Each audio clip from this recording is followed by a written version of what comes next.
Hello, beautifuls! Get ready for an evening walk with me. आज चाहिँ यसो बाहिरतिर निस्किम न त कतै वकमा भनेर म निस्किएँ तर विदाउट डेस्टिनेसन कता जाने के गर्ने केही थाहा थिएन अनि म चाहिँ निस्किएँ अनि बाटो हिँड्दै जाँदाखेरि चाहिँ कुनै नेचर भएको ठाउँमा अरू कुनै मन्दिरतिर जाम न त भन्ने सोच आयो अनि बिच बाटोमा चाहिँ म यसो उभिएर अनि म्याप हेरेँ कुनै त्यस्तो ठाउँ छ कि नजिकै भनेर अनि यसो हेर्दाखेरि लगभग 30-35 मिनटको डिस्टेन्समा चाहिँ वकिङ डिस्टेन्समा चाहिँ एउटा चारखण्डी भन्ने मन्दिर देखायो होइन त्योभन्दा नजिकै एउटा हनुमान मन्दिर पनि छ छन चाहिँ तर त्यहाँ म गइरहेको हो अनि नगएको ठाउँ जान मन लागिरहेको थियो अनि त्यसैले त्यहीँ जानु पर्यो भन्ने सोचेँ म घरबाट निस्किँदा चाहिँ लगभग 6:10 जति गएको थियो अब फर्किँदा त रात पर्ला कि भन्ने पनि डर थियो त्यही पनि अब हिँडेँ म चाहिँ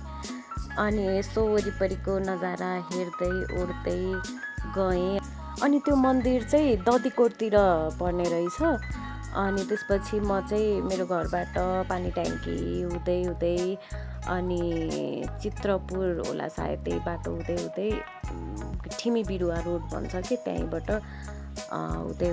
चाहिँ गएँ वरिपरि नजारा हेर्दै अनि पुगेर चाहिँ मैले एउटा रियल जुस किनेँ अनि त्यसपछि थाकियो नि त अब कति पछि हिँडेको अनि मलाई पुग्नलाई त्यही 30-35 मिनट नै लाग्यो जे होस् म्यापले भनेकै टाइम अनुसार नै पुगियो र ठिकै हिँड्दो रहेछु सायद किनभने म्याप सँगसँगै पुग्यो नि त म्यापले भनेकै टाइममा होइन अनि त्यहाँ चाहिँ एकदमै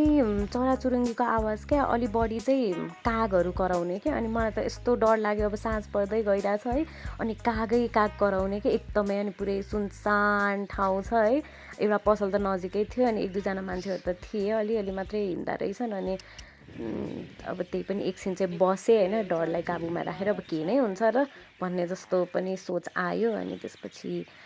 बसेँ अनि यसो भिडियो बनाएँ ओरेँ अनि अलि साँझ पर्दै गयो अनि त्यहाँपछि चाहिँ अब त फर्किनु पर्छ भनेर अनि म चाहिँ बाटो लागेँ रियल पनि खाइ नसकिकन निस्किएँ म भनेपछि लगभग 5-10 मिनट मात्र बसेँ होला त्यति नै हो ल है त आजलाई चाहिँ बाई बाई बाई